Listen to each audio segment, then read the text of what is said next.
If you watch the news, it is more than likely that you have heard about various conflicts in Israel and Palestine. But if you're like me, I do not understand the root of these conflicts. Through a series of written statements, the conclusion of World War I, the League of Nations, and the United Nations, there was a two-state vote that created the modern-day Palestine and Israel.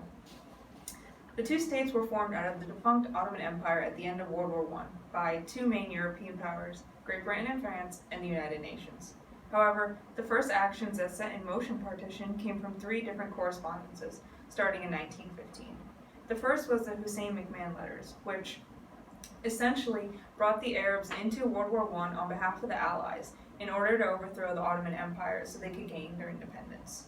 In 1916, the Sykes-Picot Agreement was between Britain and France, where they laid down borders for when the Ottoman Empire would fall as to how it would be divided into new countries, according to David Delaney in A Short Territory, an introduction. In 1917, the Balfour Declaration was written by the Zionist movement in Britain, giving British support for a homeland in Palestine. These two pieces of correspondence set up the framework for when the Ottoman Empire would fall, which occurred at the end of World War I. According to Middle East conflict, the Ottoman Empire, which sided on the losing Axis powers side, lost their territory as a result of losing in the war. This lost territory was then divided into the mandate systems, given to the winning powers. Great Britain, as one of those winning powers, got the region of Palestine to govern under the mandate system, which began in 1920. When the Ottoman Empire was dismantled, Britain was given the region of Palestine. Their goal was to govern it until the citizens themselves can govern themselves. However, British control of the region caused anger in the Arab and Jewish communities, and the British, not knowing how to deal with this, called in the United Nations for a solution.